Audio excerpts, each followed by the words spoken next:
Bismillahirrahmanirrahim. Assalamualaikum warahmatullahi wabarakatuh. Alhamdulillah wa bihi nasta'in.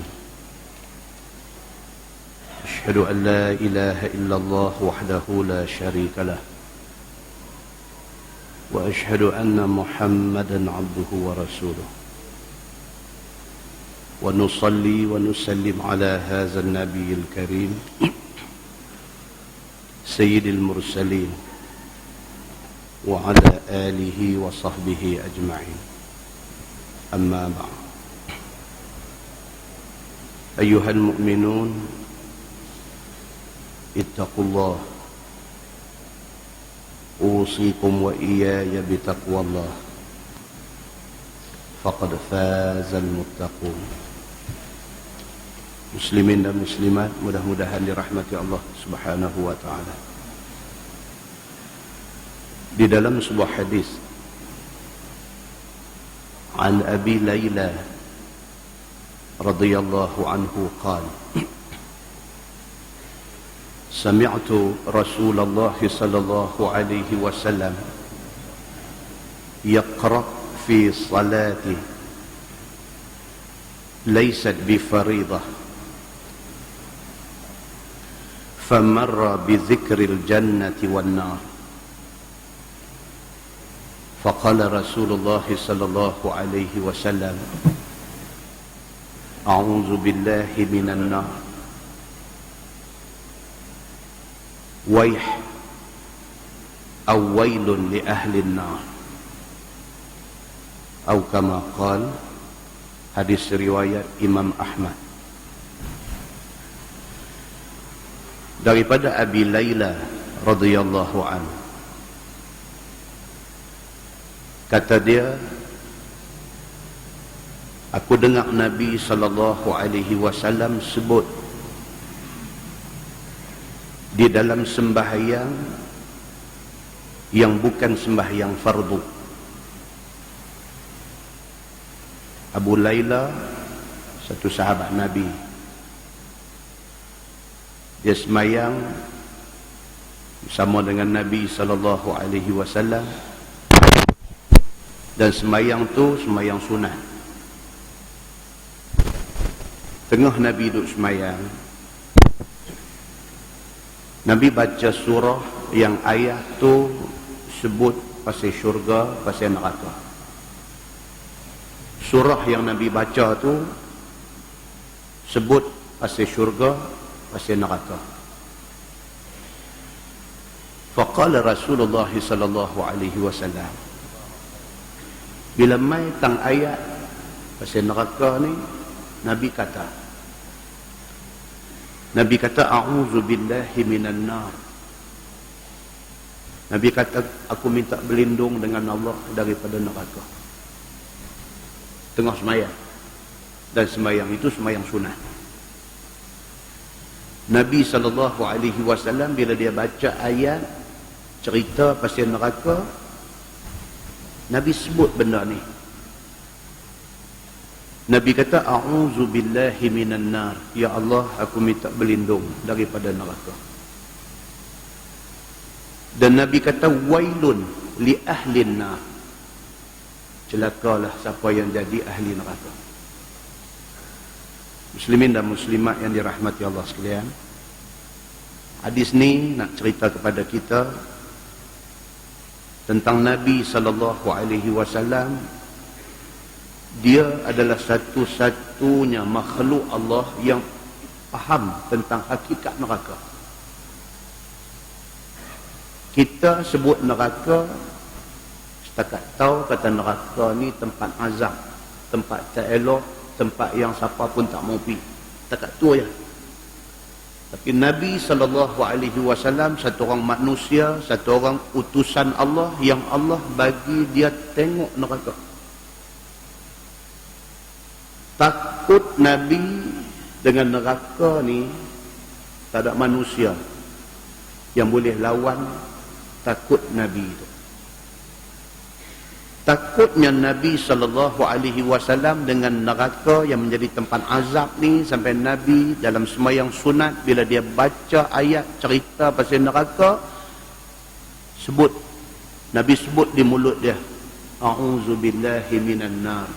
Ya Allah, aku minta berlindung daripada neraka. Dan Nabi kata, wailun li ahli nar. Celakalah siapa yang esok jadi ahli neraka. Dalam sebuah hadis riwayat daripada Anas bin Malik radhiyallahu anhu, kata dia, anin Nabi sallallahu alaihi wasallam qala, yulqa fin nar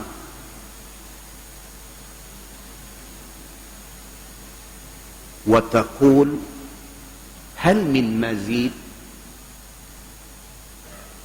hatta yad'a qadamahu fataqul qat atau kama qal. Hadis sahih riwayat Al-Bukhari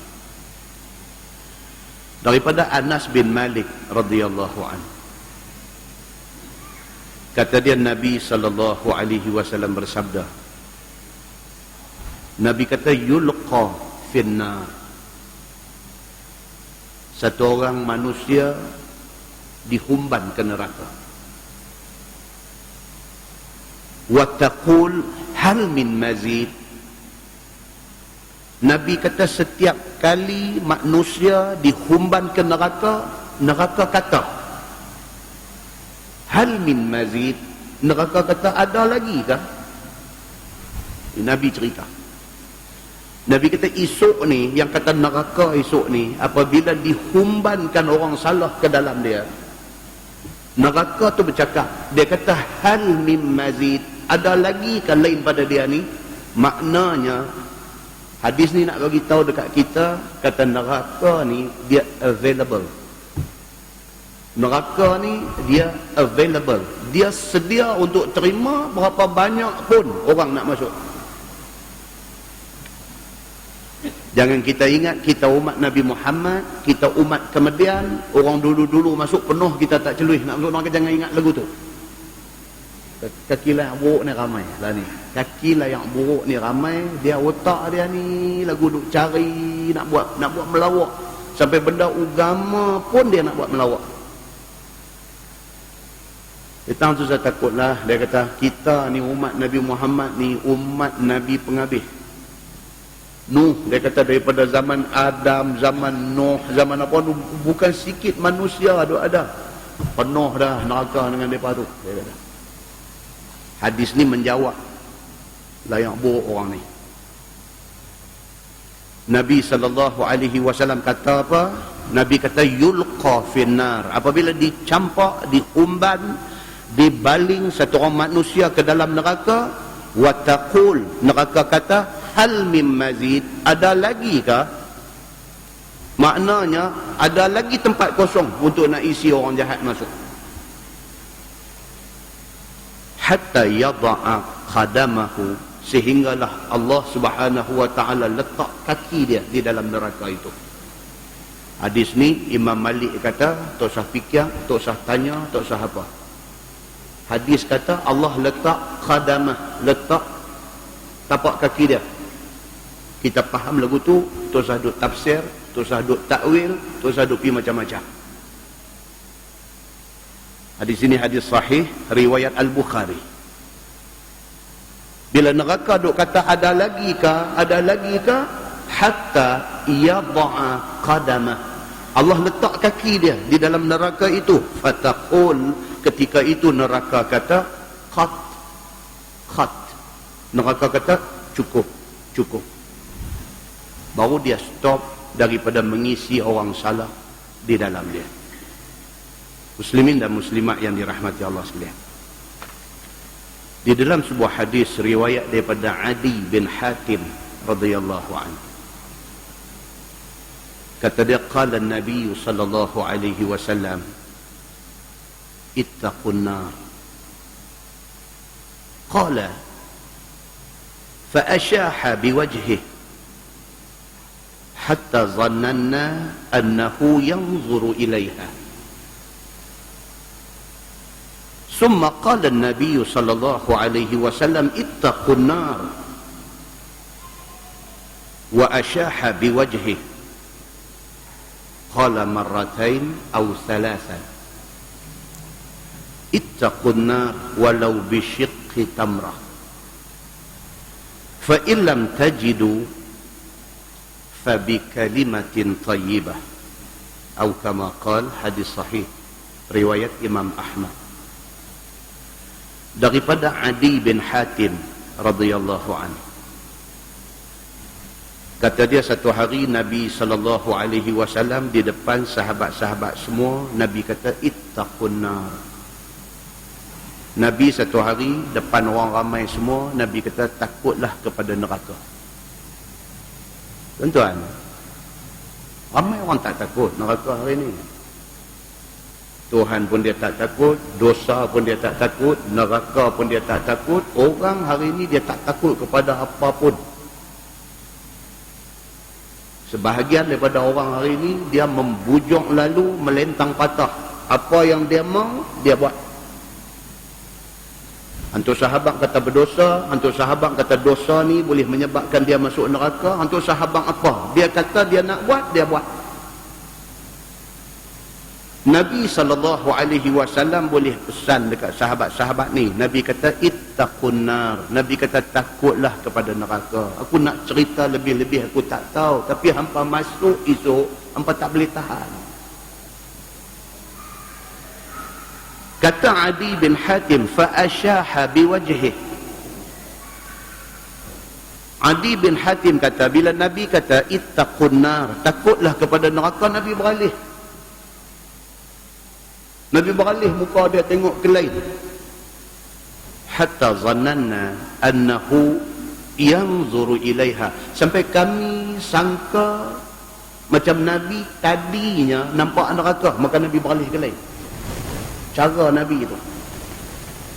Dia kata ittaqun nar, takutlah kepada neraka, dia beralih. Sahabat ni duk ingat kata awak Nabi tadi dia nampak ke neraka. Bila dia nampak, dia pesan dekat orang, takutlah hampa kepada neraka, Nabi beralih ke lain. Summa qala, kemudian Nabi kata lagi, ittaqun nar. Nabi kata takutlah kepada neraka. Wa asyaha biwajhih. Nabi beralih pula ke lain. Qala marratain aw thalathan. Kata Adi bin Hatim 2 atau 3 kali. Nabi ulang macam tu. Nabi kata takutlah ke neraka, Nabi beralih ke lain. Nabi kata takutlah ke neraka, Nabi beralih ke lain 2-3 kali. Kemudian Nabi kata ittaqun nar walau bisyiqqi tamrah. Nabi kata takutlah kepada neraka walaupun kamu orang miskin, kamu tak ada apa, kamu hanya mampu sedekah sebelah kurma, sedekah. Nabi kata kalau hang tak mau masuk neraka, hang buat benda baik. Benda baik ni apa dia? Di antara benda baik ni sedekah. Kalau hang nak sedekah, hang tak ada duit. Hang nak sedekah, hang miskin. Hang nak sedekah, hang tak ada apa.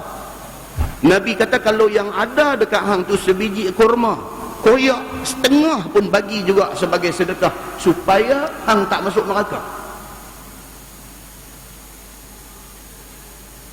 Fa in lam tajidu fabi kalimatin tayyibah. Nabi katakan tapi kalau sampai nak sedekah sebelah kurma pun tak ada duit, tak ada benda nak bagi, tak apalah. Nabi kata fabi kalimatin tayyibah, pastikan seumur hidup hang bercakap benda elok. Maksud dia apa tuan-tuan? Macam selalu kita kata, kalau kita tak boleh buat baik, jangan buat jahat. Cukup lah. Kalau kita ni nak buat baik tak boleh, tak apalah, jangan buat jahat. Ini baik pun tak boleh buat, duk buat jahat, maka neraka tempat kita. Wal'iyazubillah. Muslimin dan muslimat yang dirahmati Allah sekalian, besarlah pahala ni sahabat kita kontraktor yang buat masjid ni. Besar pahala mereka. 2 orang, saudara Jamil Ghani dengan siapa seorang lagi, Syekh sampai masjid jadi macam ni. Besar pahala mereka di sisi Allah Subhanahu wa taala. Kalau Nabi SAW kata bagi sebelah kurma pun tak apa dah, nak lepas diri daripada neraka, orang yang boleh bagi masjid macam ni tentu besar pahala di sisi Allah Subhanahu wa taala. Kita, tuan-tuan, kita cari hak belen-belen.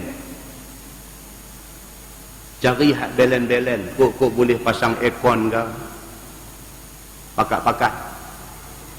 Pakat-pakat, cari bang 10 orang. Bawa keluar seorang 200 ke, bawa keluar seorang 100 ke apakah, lepas satu aircon buat tahun tu. 10 orang pula, pakat-pakat seorang 100, seorang 200, buah aircon tahun tu. Akhirnya dapat beberapa biji aircon keliling ni, hak belen tu kita cari sikit. Bolehlah kita share ganjaran pahala di sisi Allah Subhanahu wa taala. Tang kontraktor, mudah-mudahan panggu dia dah dapat dah. Allah tunggu nak balas dekat dia dengan nikmat syurga di sana. Kita cari apa kita boleh buat.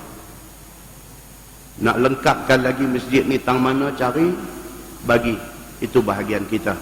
Mudah-mudahan ada ganjaran di sisi Allah Subhanahu wa taala. Muslimin dan muslimat yang dirahmati Allah sekalian, Anas bin Malik radhiyallahu anhu kata, innakum la ta'maluna a'malan hiya adaqqu fi a'yunikum minasy-sya'r in kunna lana'udduha ala ahdi Nabi sallallahu alaihi wasallam minal mubiqat. Atau kama qala, hadis sahih riwayat Al-Bukhari. Anas bin Malik radhiyallahu anhu kata, innakum sata'maluna a'malan. Kadang-kadang hampa, Anas kata kepada orang yang ada depan dia, Anas kata innakum lata'maluna a'malan. Kadang-kadang hampa buat satu amalan, hiya adaqqu fi a'yunikum minasy-sya'r. Hampa anggap benda tu kecil, lebih kecil daripada sehelai rambut. Anas bin Malik dia kata kadang-kadang hampa ni buat satu benda dosa, hampa anggap benda dosa ni benda remeh, lebih remeh daripada rambut selai. In kunna lana'udduha ala ahdi Nabi sallallahu alaihi wasallam minal mubiqat. Tapi kata Anas bin Malik, kami hak hidup zaman Nabi sallallahu alaihi wasallam, walaupun benda tu kecil, tapi kalau dia dosa, bagi kami benda tu boleh menjahannamkan amalan kami. Sahabat-sahabat dengan kita ni tak sama. Kita ni selalu take for granted. Kita ni selalu take for granted. Benda baik kita nak buat, Allah banyak tu sikit, nanti aku nak buat hak besar punya. Duk nanti nak buat hak besar, mati tak ada nak buat.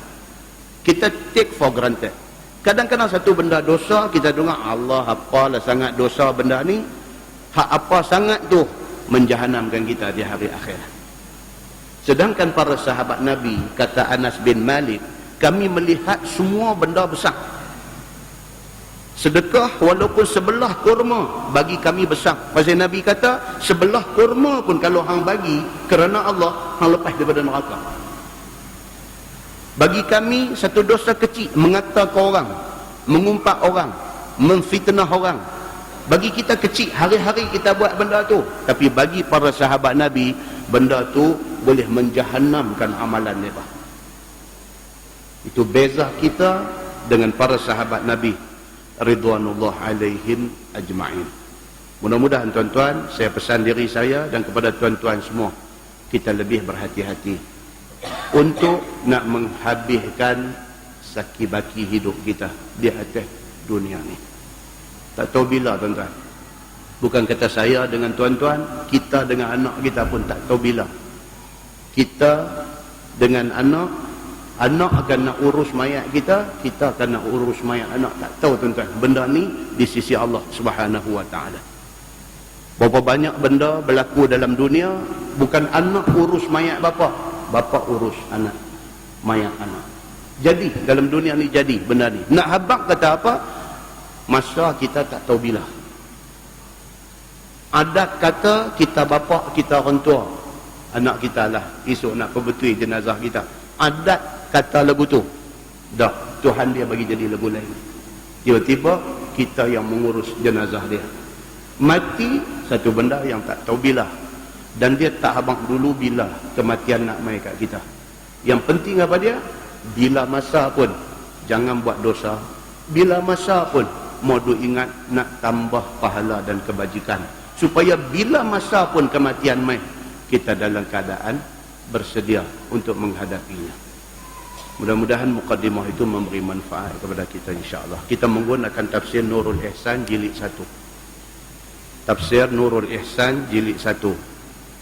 Kita masih di dalam surah An-Nisa. Ayat last yang kita baca bulan lepas. Bulan lepas, tulis sini bulan 2. 21 hari bulan 2 tahun 2011. Mana hari ini bulan 3 tahun 2012. Tahun cukup-cukup cantik. Jadi nampak macam kita baru baca bulan lepas. Bila saya buka tengok-tengok 21 bulan 2, baru bulan lepas. Tahun saja tahun lepas. InsyaAllah kita sambung surah An-Nisa ayat 148. Ayat 148 muka surat 199. Muka surat 199 bawah sekali. A'udzubillahi minasyaitanirrajim. La yuhibbullahu al-jahra bis-su' minal qawli illa man zulima. Yang ini kita baca dah. Bulan 2 tahun lepas kita dah baca dah. Saya ghostan satu ayat. Firman Allah Subhanahu wa taala, tiada kasih Allah Subhanahu wa taala jahar menerang dengan kejahatan daripada perkataan. Artinya diseksa akan dia. Itu ayat yang kita dah baca dah dulu. La yuhibbullahu al-jahra bisu' minal qaul illa man zulima. Ayat ni nak bagi tahu dekat kita, Allah Subhanahu wa taala tak suka orang yang bercakap tak elok. Allah tak suka kepada orang yang bercakap huduh. Allah tak suka kepada orang yang suka mengumpat. Allah tidak suka kepada orang yang suka memfitnah. Allah tidak suka kepada orang yang suka mengadu domba, hidup pelaga orang bagi jadi bergaduh. Allah tidak suka kepada orang yang menggunakan lidah dia, guna mulut dia untuk nak merosakkan masyarakat. Allah tidak suka orang macam ni. Ni ayat yang kita dah baca ni. Melainkan dia ada pengecualian. Melainkan orang yang boleh bercakap huduh ni ialah mereka yang kena zalim. Dia kena zalim. Bila dia nak pergi mengadu, ada pihak buat zalim ke dia, kalau dia tak cerita kezaliman yang orang tu buat kat dia, macam mana orang nak tahu? Maka ketika itu dia dibenarkan. Ketika pergi mengadu kepada pihak berkuasa, kata orang buat zalim dekat dia, dia dibenarkan cerita huduh, cerita tak elok tentang orang yang buat zalim dia. Satu bini duk kena sepak terajang dengan laki di rumah, misalnya. Satu bini, satu isteri di rumah duk kena sepak terajang dengan laki. Silap sikit backhand, silap sikit tomoy mai, lutut pi sangkut dagu dia, terandai di dinding. Silap sikit karate chop naik atas tengkok. Satu badan ni dah lebam dah. Dia pi buat report. Pihak berkuasa tanya, betul ke suami hang buat? Apa yang dia buat ke hang? Minta maaf, saya tak boleh cerita. Saya cerita saya pergi jadi berdosa. Hang sakit lah hang sorang-sorang. Quran kata apa? Illa man zulima. Melainkan orang yang kena zalim. Dia dibenarkan pergi cerita keburukan orang yang buat zalim ke dia. Ayat ni nak cerita kata Allah tak suka orang bercakap huduh. Dibenarkan bercakap huduh, bercakap benda tak elok ni kepada orang yang kena zalim. Dalam hadis Nabi SAW, Nabi bersabda, Nabi kata, al-mustabbani ma qala fa'ala al-badi minhuma ma lam ya'tadil mazlum. Atau kama qala, hadis sahih riwayat Imam Abu Dawud. Sabda Nabi sallallahu alaihi wasallam, Nabi kata al-mustabbani ma qala. Dua orang yang saling maki, dua orang yang saling cerca. Dia ni kata kat kawan ni kata kat dia ni kata kat kawan ni kata kat dia ni. Dia panggil al-mustabbani. Dua orang yang saling bermaki hamun.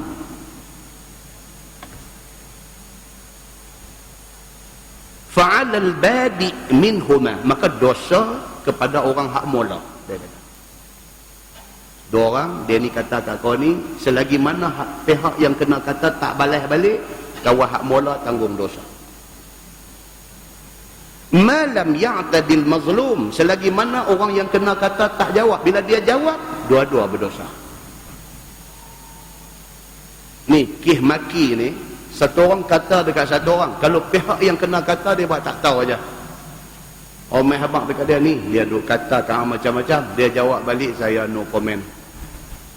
Cantik dia, pahala duk dapat. Kawan tu duk kata kat dia, dia duk kutip pahala. Tapi bila orang main habaq dekat dia ni, dia duk kata kan macam-macam, dia kata siapa? Allah, dia tu pun sama, 4 2 kali 5. Kita jawab apa yang orang kata dekat kita, bukan tunjuk kata kita gentleman, tapi dia tunjuk kata kita tak cerdik. Siapa dia dalam dunia ni yang hidup orang tak kata kat dia? Nabi Muhammad sallallahu alaihi wasallam, manusia yang terbaik yang Allah bagi jadi di atas muka bumi ni. Apa yang Nabi tak kena kata? Nak heran apa kalau sekiranya kita orang kata? Tak ada manusia dalam dunia ni yang orang tak kata. Yang pentingnya apa dia? Kita jangan buat benda salah. Yang pentingnya kita jaga kita. Bukan kita nak pergi peduli ke orang. Yang pentingnya kita nak jaga kita. Kita jangan buat benda salah. Kita jaga diri kita seboleh-bolehnya, sedaya upaya tak mau buat benda salah. Kalau orang nak kata juga, aku ambil pahala. Tapi kalau kita pergi jadi punca kepada orang kata, kita berdosa. Muslimin dan muslimat yang dirahmati Allah sekalian, Nabi SAW manusia terbaik pun kena kata. Nabi tidak sewenang-wenang menjawab apa yang orang kata ke dia.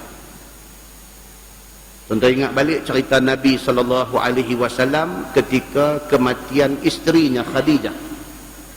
Sedih ni tuan-tuan, cerita Khadijah ni cerita panjang dan cerita air mata. Daripada umur Nabi muda belia, Nabi kahwin dengan Khadijah ni, dan Khadijah lah menjadi segala-galanya kepada Nabi. Bukan sekadar orang yang memberi tumpang kasih sayang, bukan sekadar orang yang habis duit ringgit, bahkan Khadijah menjadi sumber inspirasi Nabi, menjadi sumber kekuatan Nabi, Khadijah ni, dan menjadi ibu kepada semua anak-anak Nabi. Mati Khadijah, bayangkan, dahan tempat duk berpaut tu patah.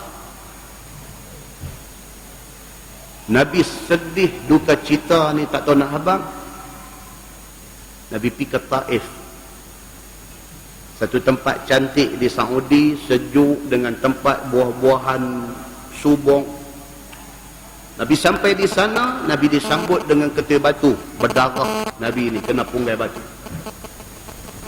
Dalam keadaan macam tu, malaikat mai dekat Nabi Muhammad, mau aku buat apa kepada penduduk Taif ni? Dalam malaikatul Jabal, malaikat Jabal, mau aku buat apa dekat penduduk Taif ni? Kuah aja. Hang mau aku ambil bukit ni pi hampuk atas kepala mereka? Nabi kata apa? Kita doa kepada Allah supaya Allah buka pintu hati penduduk Taif. Itu hadis yang menceritakan sabak Nabi. Dia tak jawab balik, dia tak respon balik kepada jahat yang orang buat ke dia. Tapi dia mai pula satu hadis, Nabi SAW tidak boleh tahan Sampai Nabi SAW angkat tangan, Nabi kata, Allahumma alaika bi Quraisy, ya Allah binasakan Quraisy. Allahumma alaika bi Abi Jahlin, ya Allah binasakan Abu Jahal. Kita kena baca dua-dua hadis. Hadis Nabi sabar, maksudnya selagi boleh elok, Nabi elok daripada jadi benar. Bila dah sampai satu tahap, because kesabaran itu dia ada limit dia. Sampai ke limit dia, sampai ke had dia, Nabi angkat tangan mengadu kepada Allah. Allahumma alaika bi Quraisy, ya Allah binasakan Quraisy, walaupun Quraisy ini bangsa aku. Allahumma alaika bi Abi Jahlin, ya Allah binasakan Abu Jahal. Walhal Abu Jahal itu salah seorang daripada pembesar dia dalam kaum Nabi SAW. Maka hadis ni nak bagi tahu dekat kita apa dia? Yang pertama sekali, sedaya upaya sabar itu lebih baik. Tapi kalau sampai satu tahap kita dizalimi sampai tidak ada hadnya, maka kita boleh berdoa sesuatu yang tak elok kena kepada musuh yang tidak berhati perut itu. Muslimin dan muslimat yang dirahmati Allah sekalian. Dan dalam tafsir, kalau tuan-tuan tengok dalam tafsir Ibnu Katsir, Mujahid, salah seorang ulama tafsir, dia ni mufassir, dia ni ulama tafsir. Mujahid kata apa? Dia kata termasuk di dalam ayat yang kita baca tadi, dia kata orang yang pergi bertamu di rumah satu orang lain. Dia pergi Kuala Lumpur, dia tumpang tidur rumah siapa-siapa, adik-beradik dia ke, rumah kawan dia ke, apa-apa. Tidur di rumah kawan tu, semua esok pagi bangkit keluar daripada rumah kawan tu, pergi jumpa orang, dia perburuk kawan tu. Termasuk di dalam ancaman ayat ini. Dia pergi di rumah orang jadi tetamu. Orang tu layan dia sekadar kemampuan kawan tu. Dia balik mai, dia duk cerita ke orang, dia duk cerca tuan rumah yang dia pergi tumpang tidur tu. Apa dia kata pergi tidur di rumah dia, yang tu tak kena, yang ni tak kena, yang nu tak betul, yang ni. Mujahid kata termasuk di dalam ayat tadi. Sama juga dengan orang apa dia? Orang yang diberi satu pemberian oleh satu orang lain, tiba-tiba dia komplain pemberian itu. Free dekat hang. Orang pergi bagi dekat hang free benda tu. Apa dia beli? Kalau bagi putih bagus juga. Dapat pun free. Tak puas hati. Apa dia bagi kat aku ni? Termasuk di dalam ayat ini. Orang yang menerima pemberian tak terima kasih, komplain pula atas pemberian yang diberikan kepada dia. Kata Mujahid, termasuk di dalam ayat yang kita baca ni. Apa dia? Wa kana Allahu sami'an alima. Dan adalah Allah Subhanahu wa taala itu Tuhan yang amat mendengar, lagi amat melihat akan segala perbuatan manusia. Kita bercakap apa pun Tuhan dengar, kita buat apa pun Tuhan nampak, dalam gelap, dalam tempat yang tersembunyi, dalam hutan rimba, di satu tempat yang tak ada manusia, tetapi Allah Subhanahu wa taala nampak semua benda. Baik. Ayat yang berikutnya, ayat 149, in tubdu khairan au tukhfuhu au ta'fu an su'in. Dia jatuh dua perkataan tu, tuan-tuan kena tambah. In tubdu khairan au tukhfuhu, lepas tu ada dua perkataan, au ta'fu, au alif waw, ta'fu ta'ain fa waw alif, au ta'fu an su'in. Dia jatuh perkataan tu, kena tambah. Maksudnya jika kamu nyata akan kebajikan kamu seperti sedekah, ataupun kamu sembunyikan sedekah kamu itu, ataupun kamu maafkan kejahatan yang orang buat kepada kamu, maka semua itu fa innallaha kana afuwan qadira, maka bahwasanya Allah Tuhan yang mengampuni lagi amat berkuasa. Itu dia. Kita buat benda baik tak kira sama ada terang orang nampak ataupun cara sembunyi, kalau ikhlas pahala ada. Tidak semua orang buat benda tu bagi orang nampak tak ikhlas. Kadang kita salah faham. Kita tengok satu orang bagi derma, usung pelewut sampai melelong pergi bagi. Kan? RM25,000. Usung pelewut sampai 3 orang nak pergi bagi. Kita kata apalah, nak derma sampai macam tu punya, nak tunjuk hampir bagi sengah-sengah lah. Kadang-kadang derma kena tunjuk macam tu. Pasal apa? Nak bagi semangat ke orang lain. Nak bagi semangat ke orang lain. Bila mereka tengok-tengok, dia ni aku perasan duduk rumah teres ya, aku duduk rumah banglo, dia boleh bagi RM25,000, apa cerita? Ada manfaat dia. Tak semestinya hak usung pelewut tu tak ikhlas, tak semestinya begitu.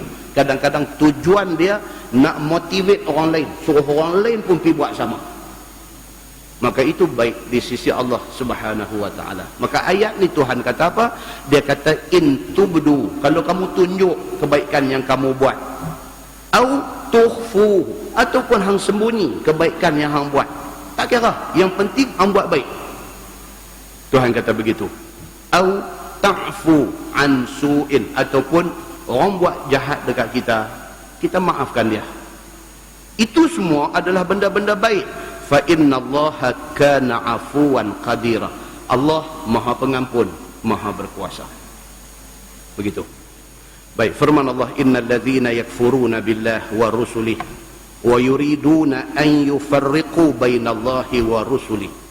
Bahwasanya segala mereka yang kufur mereka dengan Allah dan segala rasul, dan menghendaki mereka bahawa membeza di antara Allah dan segala rasulnya, yakni beriman dengan Allah saja, tak mau beriman dengan Rasul.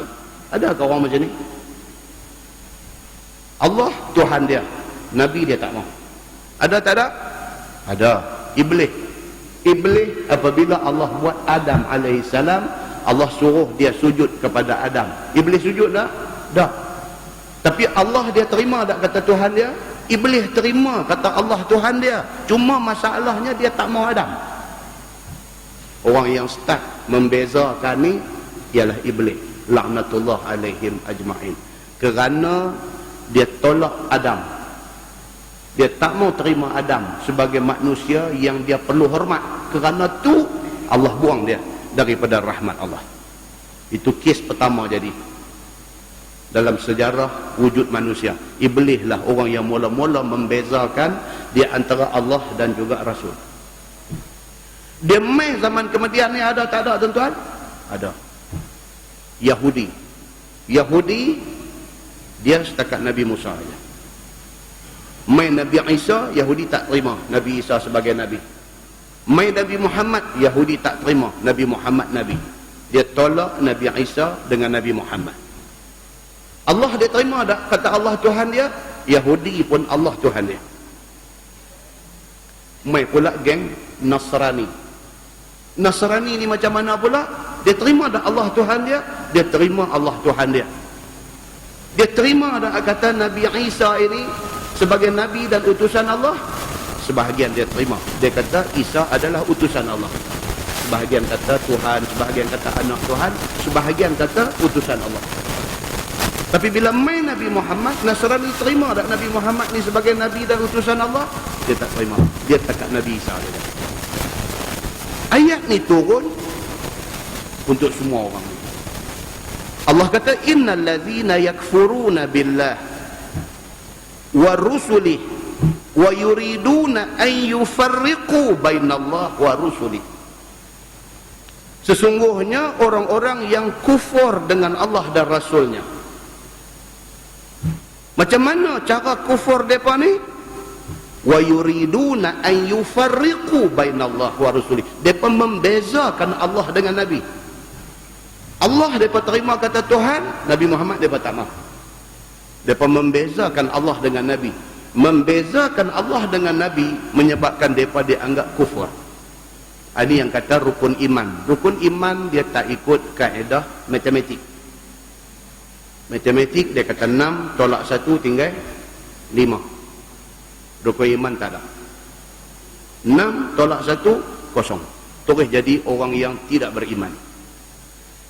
Dia beriman kepada Allah, dia beriman kepada malaikat, dia beriman kepada Rasul, dia cuma tak terima hari kiamat.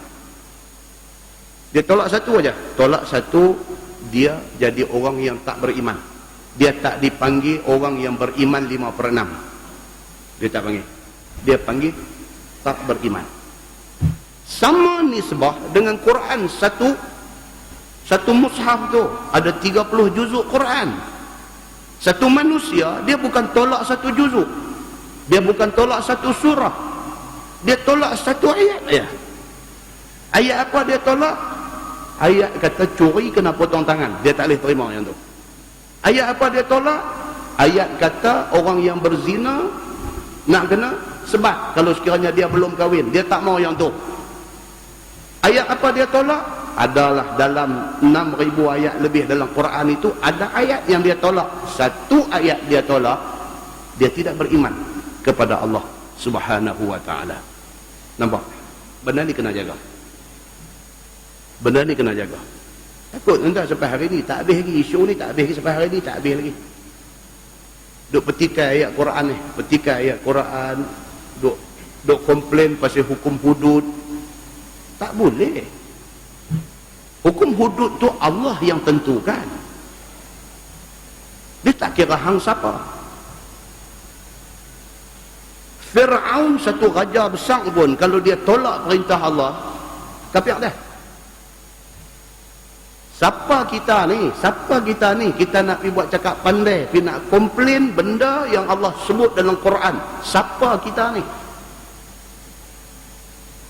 Nak bercakap, biar reti betul-betul dulu baru bercakap. Jangan bercakap dalam keadaan tak reti. Pasal apa? Pasal dia membinasakan diri kita. Muslimin dan muslimat yang dirahmati Allah sekalian, benda ni tolonglah tuan-tuan, tak kira kita siapa, tolonglah bezakan perintah Allah, perintah Nabi dengan manusia punya cerita. Kena bezakan. Kalau benda ni menyentuh tentang ayat Quran, zip mulut. Jangan pergi duk komen tak tentu punca, pergi duk bercakap pandai seolah-olah. Jangan. Pasal apa? Menyesai kita di hari akhirat esok. Muslimin dan muslimat yang dirahmati Allah sekalian. Firman Allah, wa yaquluna nu'minu bi ba'dhin wa nakfuru bi ba'd. Dan kata mereka itu, kami beriman setengah dan kami kufur dengan setengah yang lain. Yahudi kata kami terima Nabi Musa sebagai Nabi, Nabi Isa, Nabi Muhammad kami tak terima. Kami beriman dengan Nabi Musa, kami tak beriman dengan Nabi Isa dan juga Nabi Muhammad. Ini kata orang yang kufur. Kata Nasrani, kami beriman dengan Nabi Isa, kami tak terima Nabi Muhammad. Mereka ni orang yang macam mana? Quran kata mereka ni ialah orang-orang yang nu'minu bi ba'din wa nakfuru bi ba'din. Beriman setengah, tak beriman setengah. Quran dia pakai tak? Dia pakai Quran. Dari segi apa? Dari segi ayat tentang semayang dia pakai. Dia semayang 5 waktu semua cantik. Dia pakai. Quran dia pakai tak? Dia pakai. Dari segi apa? Dari segi hukum nikah kahwin. Dia nak menikah, dia ikut lagu Quran kata nak kena yang tu, nak kena syarat ni, nak semua dia ikut. Bila berlaku perceraian, dia ikut macam yang Quran kata bercerai ni, dia ada iddah, dia ada apa, semua dia ikut. Hak dia tak mau ikut dalam Quran ni apa dia? Hak dia tak mau ikut perintah bila Allah Subhanahu wa ta'ala kata orang perempuan yang beriman hendaklah melabuhkan tudungnya sehingga menutup dadanya. Yang tu dia tak mau ikut, dia tak mau pakai tudung. Dia ni beriman setengah, dia kufur setengah. Dalam nak ikut Islam ni dia pilih-pilih hak mana yang dia rasa dia nak ikut, dia ikut. Hak mana yang dia rasa dia tak mau, dia tinggal. Ni ayat kita duk baca lah ni bagi amaran kepada orang-orang yang macam ni. Firman Allah Subhanahu wa ta'ala, wa yuriduna an yattakhidhu baina dzalika sabila, dan menghendaki mereka bahawa mengambil mereka di antara yang demikian itu jalan agama. Jenis orang nak main play safe, dia panggil. Dia nak play safe. Di antara dua jalan hak dua ada, jalan tu pun dia tak mau, jalan ni pun dia tak mau, dia nak play safe, dia duk mengikut tengah. Orang yang macam ni menempah bahaya. Firman Allah Subhanahu wa ta'ala, ulaika humul kafiruna haqqa. Tuhan kata bermula orang yang macam ni ialah orang yang kafir sekalian, dengan sebenar-benar kafir. Tuhan kata jenis ambil Quran nak pilih-pilih hak ni mau, hak ni tak mau, hak ni mau, hak ni tak mau, jenis ni Tuhan kata apa? Mereka ini ulaika humul kafiruna haqqa. Mereka itu adalah orang yang kafir, sebetul-betul kafir. Tuhan kata, oh, Tuhan marah betul kepada orang yang tidak ambil Islam komplit semua sekali.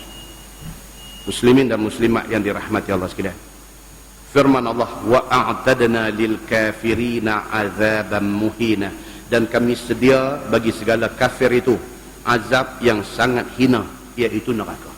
Tuhan dia punya style ayat Quran dia macam tu. Dia cerita, last dia ambil satu conclusion, satu kesimpulan. Tuhan kata apa? Dia kata wa a'tadna lil kafirin, aku sediakan bagi orang yang bantah ni.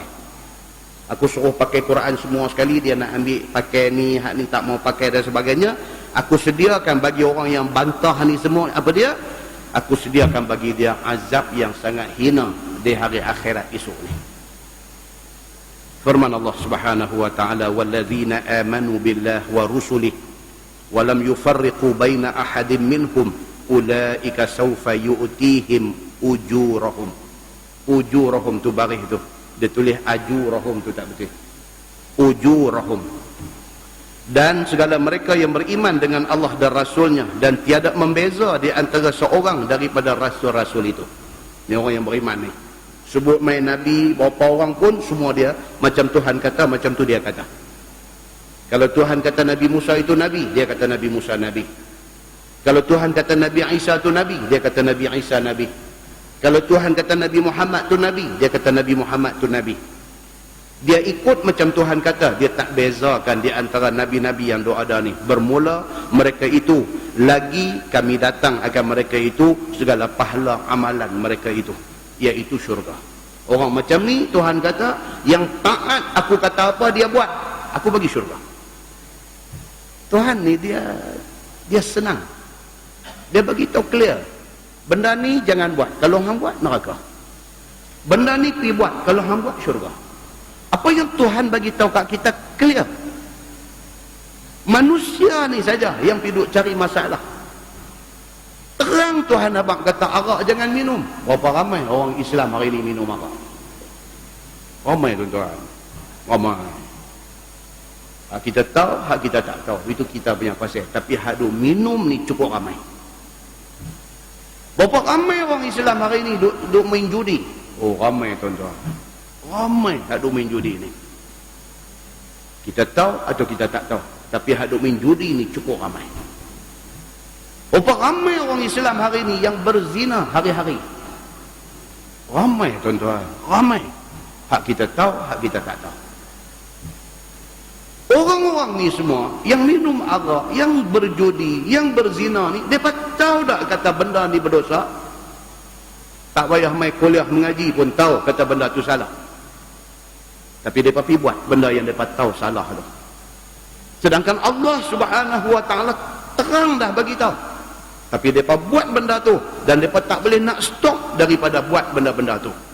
Maka Allah Subhanahu wa taala kata dalam ayat ni senang, kepada orang-orang macam ni semua aku sediakan kepada mereka azaban muhina, azab yang akan menghina dia di hari akhirat esok.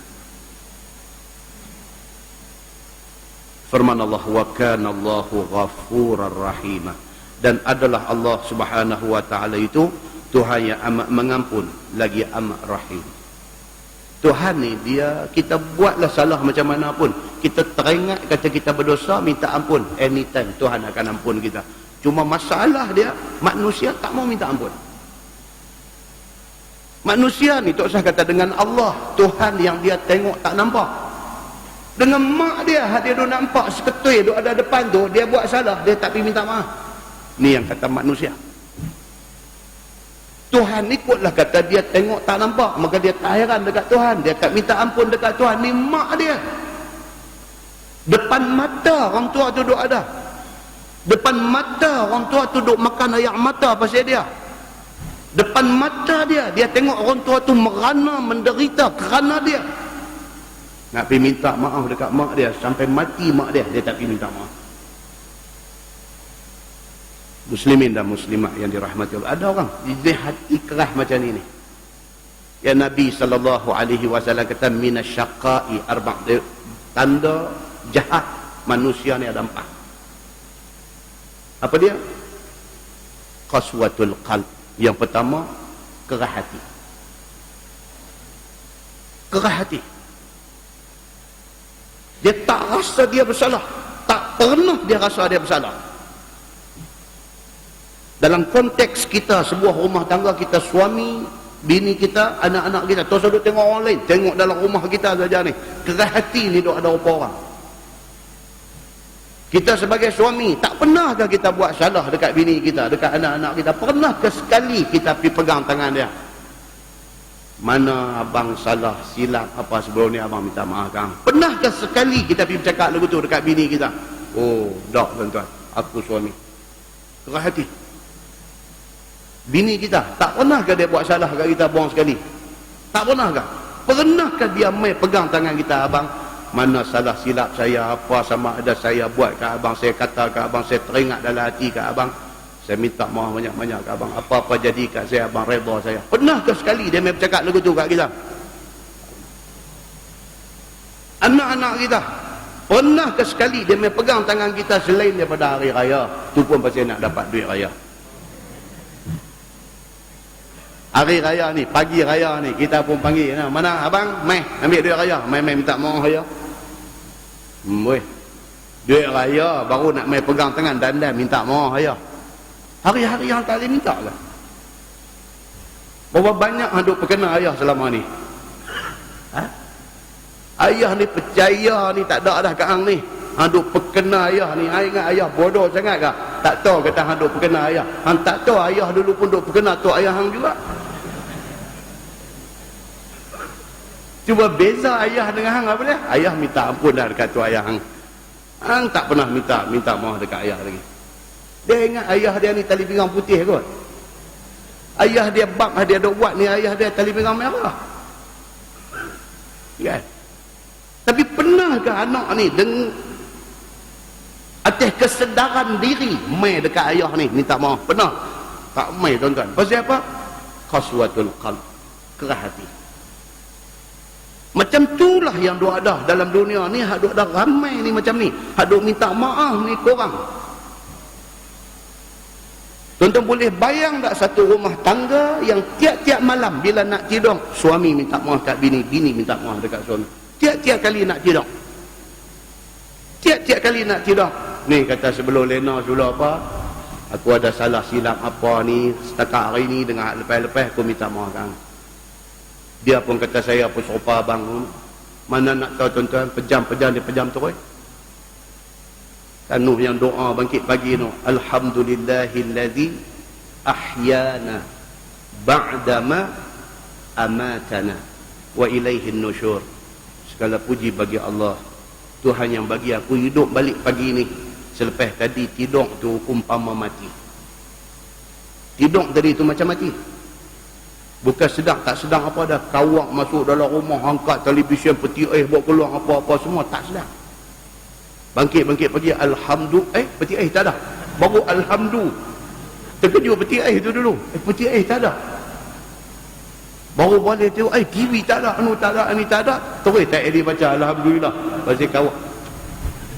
Tidur tadi tu matilah tu tuan-tuan. Dan berapa ramai yang kita duk dengar, yang kita duk baca dalam surah abang, hak mati dalam tidur ni, berapa ramai? Sebelum tidur, ni, apa salah silap aku minta maaf. Kalau malam ni baru start buat, terkejut lah. Terkejut. Balik-balik lagi nak tidur ni. Kata maaf. Kalau abang dah salah silap apa, abang minta maaf. Dia pun bangkit cepuih duduk. Dia kata awak abang ni. Awak abang ni. Dah tak ada apalah. Kut-kut lah mana nak tahu kita ni nak tidur ni nak jadi apa dalam tidur. Awak abang dah buat cakap lagu ni, dia dah buat kalut.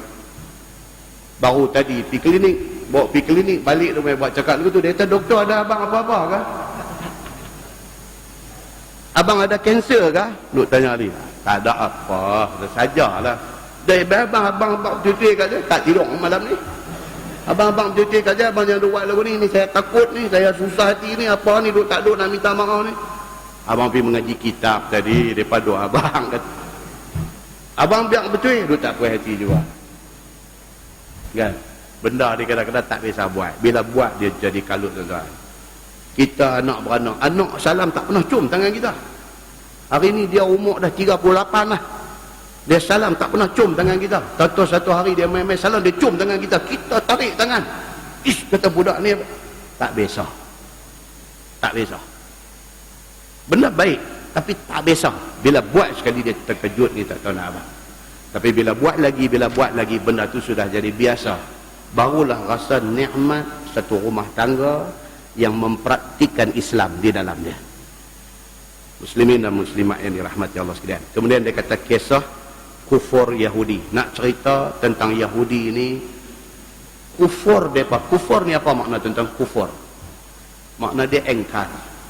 Perkataan kafaro, kafar. Kafawaro, kufur. Kaf alif fara kafir. Ni semua ni maksud dia apa? Bantah. Maksud dia engkar. Maksud dia tak mau ikut hak orang suruh. Cerita kata Yahudi kufur, bantah, engkar ni kalau nak cerita ni cukup punya banyak. Depa ni satu bangsa yang tak boleh percaya. Tak boleh percaya. Pasal apa? Pasal sejarah telah membuktikan kekufuran dan bantah mereka ni cukup punya banyak. Tuan-tuan, zaman Nabi Musa, mereka minta apa dekat Nabi Musa? Mereka kata, wahai Musa, kalau betul hang ni utusan Allah, minta Tuhan hang buat turun mai makanan yang kami tak pernah jumpa. Musa ni betul bendui, minta ya Allah buat mailah apa satu makanan. Mereka ni nak beriman dah, cuma mereka nak tengok yang ni aja. Orang betul lurus ni, dia percaya semua orang. Nabi-nabi ni semua hati lurus je. Dia tak baca ni hak kiri kanan, hak bila mereka minta makanan yang tak ada atas dunia, dia minta ya Allah tolong sah. Nampak cantik dah, nak beriman sangat dah mereka ni, cuma minta bagi mai apa yang tak ada atas dunia, makanan ke minuman apa. Allah buat turun apa? Al-manna was-salwa, dua jenis makanan. Makan ni tak tahu nak abang, puas hati, memang tak pernah jumpa makanan macam ni. Musa tanya, okey, so macam mana? Mereka kata kenyang, nak kena balik fikir asal Yahudi. Lepas itu tak boleh mana. Satu, sudahlah dia bantah, dia kufur, dia engkar, dia main-main pula lagi. Mai pula jumpa Nabi Musa, kata pula, kami tak ada masalah untuk nak beriman dengan Allah, dengan Tuhan hang ni. Lah macam inilah kita buat mai Tuhan hang bagi kami tengok. Oh. Macam tu punya sembang. Kami bukan tak percaya ni hang makanan itu mai apa semua pun ranak. Kami sapu habis. Bukan tak percaya, cuma lah macam inilah bagi puas hati semua orang. Panggil Tuhan hang mai turun mai nak tengok. Melampau tak minta macam tu? Sangat melampau. Allah bawa mai petir. Allah bawa mai kilat menyambak sa'iqah, satu suara jerkah yang kuat. Mati terkincit habis mereka ni. Pasal apa? Pasal mereka pi melebihi daripada sempadan yang sepatutnya. Melawak nak apa, dia ada limitation, dia ada had dia, daripada pi lebih. Hang minta makanan, okey, minta Tuhan turun mai duduk depan mereka. Allah tak turun mai, dia hantar petir mai jahanam. Okey, Nabi Musa tinggal di pasar, pesan dekat Nabi Harun, suruh tolong tengok saat depan ni, aku nak pergi bermunajat kepada Allah. Sepeninggalan Musa, mereka tak mau ikut Nabi Harun, mereka pergi buat satu patung anak lembu, dia panggil Al-Ijl, dibuat daripada mah boh tu, dia kata yang ni Tuhan.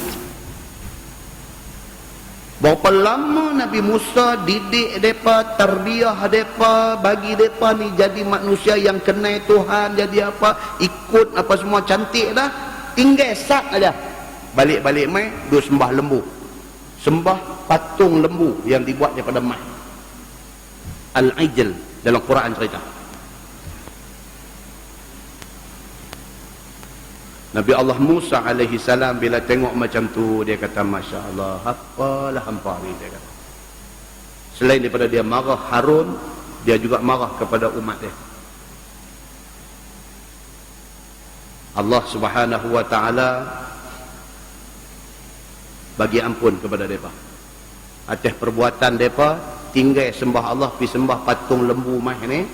Allah bagi ampun dekat mereka. Allah kata okey, syarat dia apa dia?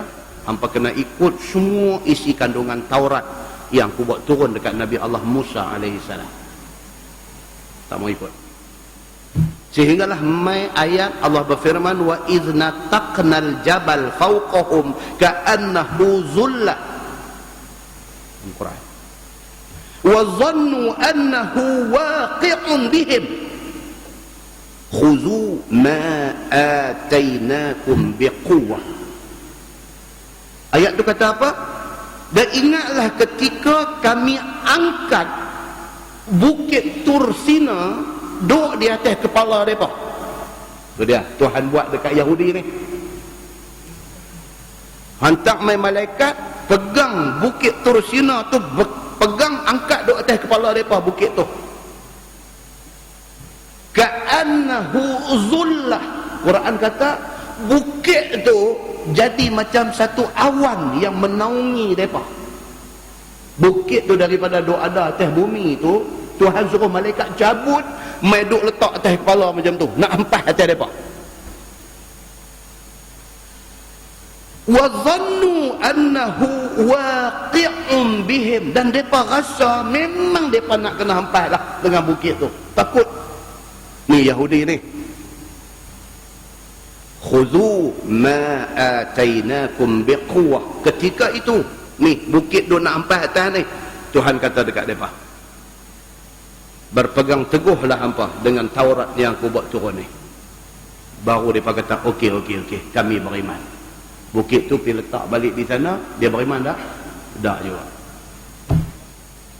Ni nak cerita ni, tajuk ni kisah kufur Yahudi ni. Nak cerita kata Yahudi ni dia tahap tu duk ada. Bukan cerita main dengar ceramah Nabi Musa aja lepas tu buat main-main. No. Bukit tu dah cabut nak ampas atas kepala dah. Bukit piduk balik di tempat dia, dia tak beriman balik. Punya tak tahu nak abang. Kalau kata keras hati, lebih pada keras hati mereka ni.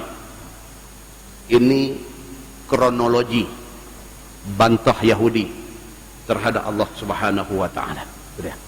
Ini kita nak baca detail firman Allah, yas'aluka ahlul kitab an tunazzila alaihim kitaban minas sama'. Lagi meminta akan dikau wahai Muhammad oleh ahli kitab Yahudi bahawa engkau turun atas mereka itu kitab daripada langit sekali turun, seperti mana diturunkan ke atas Musa. Tuhan kata Yahudi zaman Nabi Muhammad tak mau terima Nabi Muhammad Nabi, tak mau pakai Quran yang Allah buat turun dekat Nabi Muhammad ni. Mereka kata dekat Nabi Muhammad, kami bukan tak mau ikut agama hang bawa ni, tapi Quran ni kami tak mau pakai. Kami mau satu kitab spesial untuk kami saja, dan kitab tu tak turun macam Quran duk turun berceleret ni. Jadi satu benda turun satu ayat, jadi satu benda turun satu ayat, sampai 23 tahun baru komplit satu Quran. Kami tak mau. Kami mau satu kitab spesial untuk kami, turun sekali aja komplit satu kitab. Hang habaq kat Tuhan hang suruh buat lagu tu, kami akan ikut agama hang. Ni hak tok nenek dia zaman Nabi Musa anu tadi ni, hak cabut bukit nak ampas atas kepala tu tok nenek dia. Ni hak cucu cicit ni, perangai tu ada lagi. Itu tuan-tuan nak heran dengan Yahudi hak ada lah ni. Lah, sejarah mereka ni Quran cerita dah. Ni yang kata Yahudi ni sejarah mereka ni, sejarah keengkaran mereka ni, Quran cerita detail. Hak zaman Nabi Muhammad, kami bukan tak mau beriman dengan Allah, dengan hang kata Nabi ni semua, dengan Quran ni bukan. Okeylah macam ni. Buat turun mai satu kitab spesial untuk kami saja, untuk Yahudi saja. Buat turun mai dan mau one shot turun, tak mau turun sikit-sikit. InsyaAllah kami akan ikut. Faqat kata dia, maka jika engkau membesar yang demikian itu, Tuhan kata kalau hang piduk layan mereka ni, hang anggap besar permintaan mereka ni, hang kenal lah macam mana Nabi-Nabi dulu kenal dengan mereka.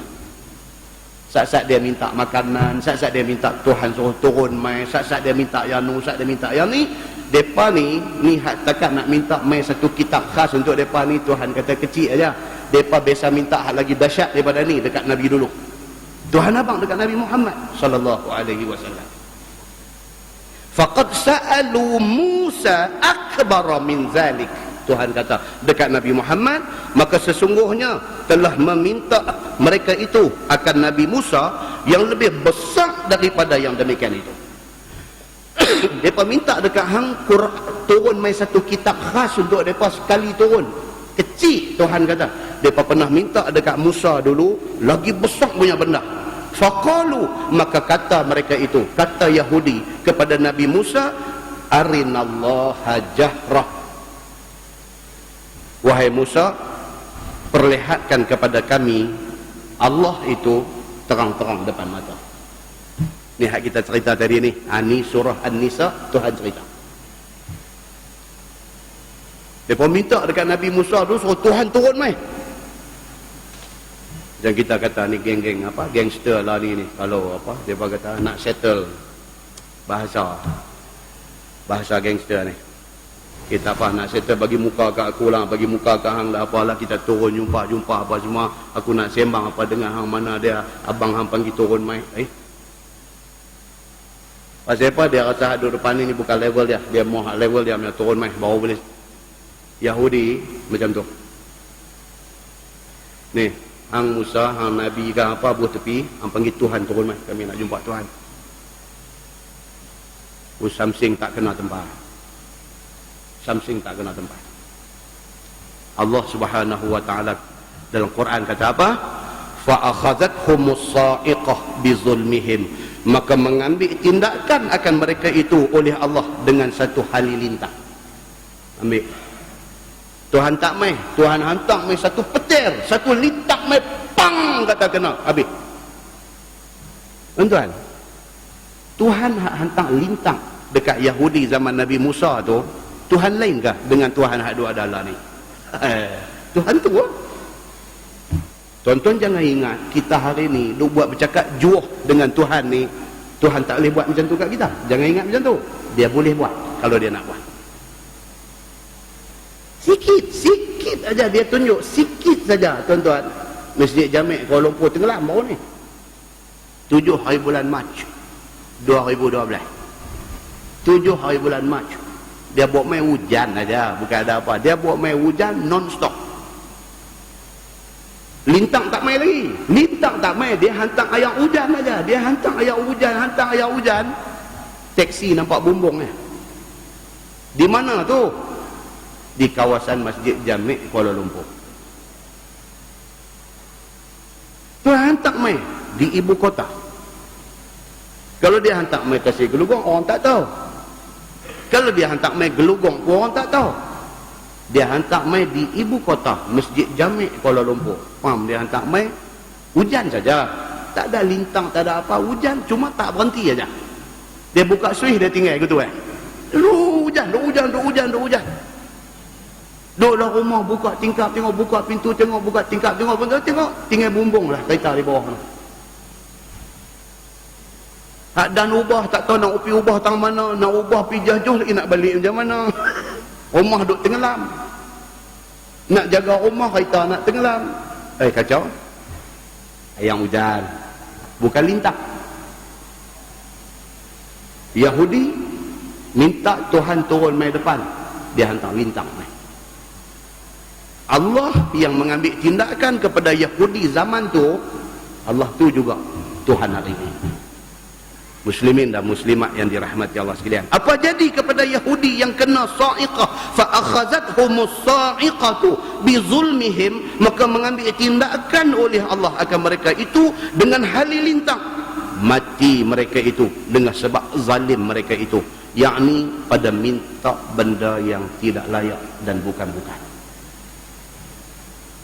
Dia hantar lintak mai tu mati tuan-tuan.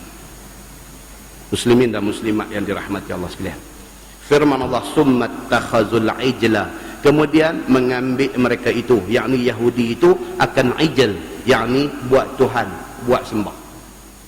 Dah kena lintak mati, tergedik-gedik mati dah kawan-kawan ni, hak hidup ni pergi cari patung anak lembu pula, dah pergi duduk sembah pula. La ilaha illallah. Dia tak ambil pengajaran hati apa yang jadi. Firman Allah, min ba'di ma ja'athumul bayyinat, yakni kemudian daripada barang yang datang akan mereka itu oleh kenyataan mukjizat wahdaniyatullah. Tuhan dah tunjuk macam tu dah kuasa dia. Tak takut juga lagi, tak ambil pengajaran lagi. Firman Allah, fa'afawna an dzalika wa atayna Musa sultanan mubina, maka kami maaf akan yang demikian itu. Ni yang kata Tuhan ni, minta makan bagi dah, minta nak tengok Tuhan hak kena lintang, hak kena hak lepas-lepas, lepas tu pergi sembah pula patung lembut. Tak apa, Tuhan kata kami bagi maaf, kami bagi ampun kepada mereka ni, dan kami beri akan Musa sultan, yakni kekerasan yang nyata. Sekira-kira taat mereka itu akan suruh Musa dengan membunuh diri mereka itu 70,000 pada satu hari, taubat daripada sembah ajal. Geng yang sembah patung lembu ni, Tuhan kata dekat mereka, lah ni hampa dah buat salah. Kalau hampa nak minta ampun, nak tunjuk kata hampa bertaubat atas dosa sembah berhala patung lembu ni, hampa bunuh diri hampa. Ini syariat yang Allah turunkan kepada Nabi Musa. Syarat bertaubat ialah bunuh diri. Oh, tuan-tuan, ni syariat Nabi-Nabi dulu lagi keras daripada syariat yang mai kat kita ni. Zaman Nabi-Nabi dulu, kalau baju kena najis, cara nak cuci najis bukan basuh, potong kain buang. Syariat sebahagian daripada Nabi dulu. Dosa, syarat nak tebus dosa apa dia? Bunuh diri, mati. Mai kepada umat Nabi Muhammad sallallahu alaihi wasallam ni, Tuhan dah linian dah, Tuhan dah cukup lembut dah dengan umat Nabi Muhammad sallallahu alaihi wasallam. Lembut dah. Kena najis, basuh aja. Hang berdosa, istighfar, minta ampun aja. Cukup ringan dah syariat yang Allah bagi kepada umat Nabi Muhammad sallallahu alaihi wasallam ni. Bantah lagi. Tak suruh bunuh diri untuk bertaubat. Bahkan kalau bunuh diri itu berdosa besar pula. Punya cantiknya syariat untuk kita ni. Suruh minta ampun aja. Tak mau minta ampun. Pasal apa? Keras hati. Itu sahabat jumpa saya. Dia tahu, ustaz, dia ni pun umur 55 lah. Ustaz, patut tak saya menikah seorang lagi? Saya kata, ni apa benda ni? Soalan ni, ustaz, patut tak saya menikah seorang lagi?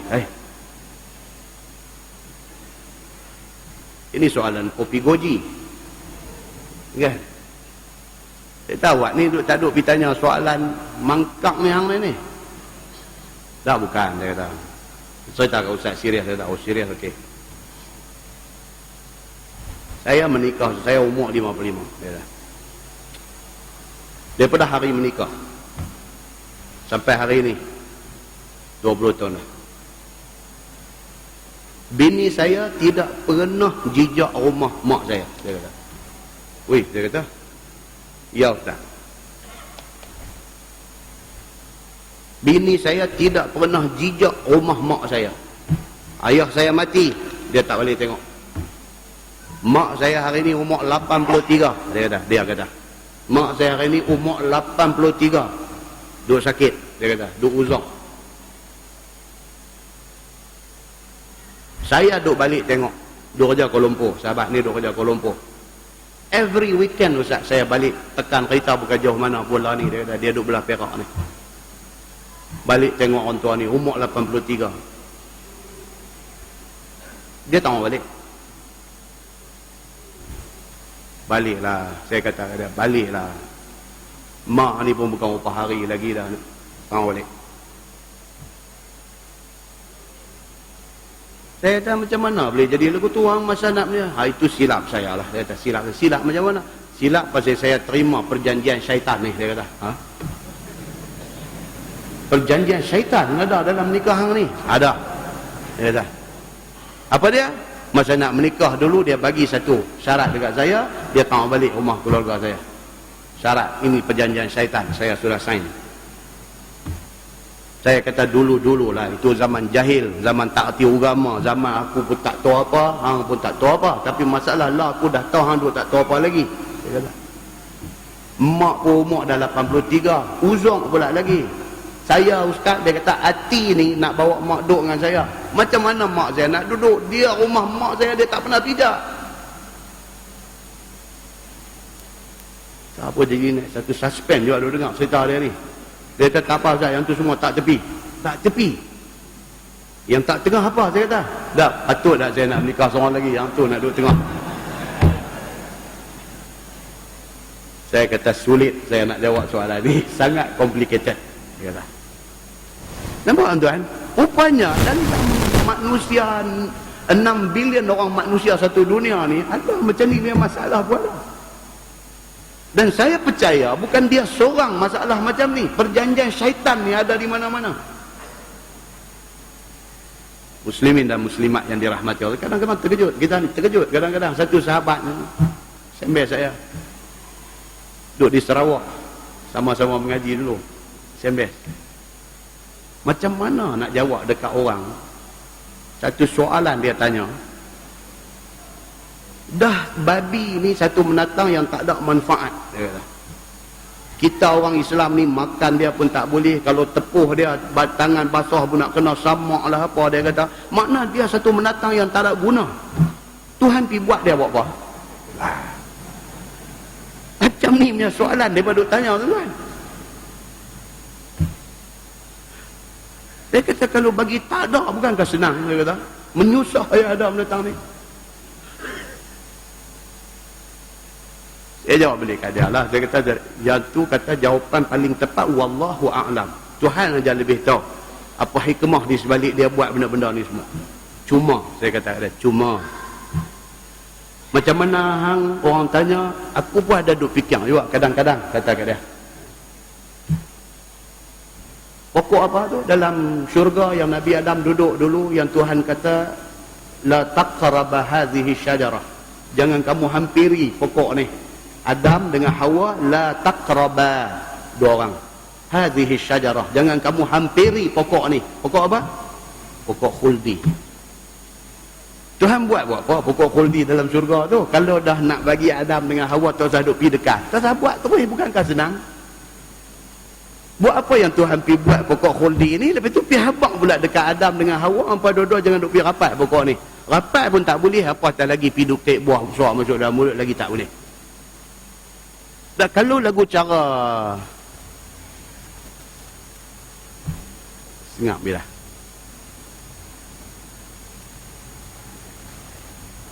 ada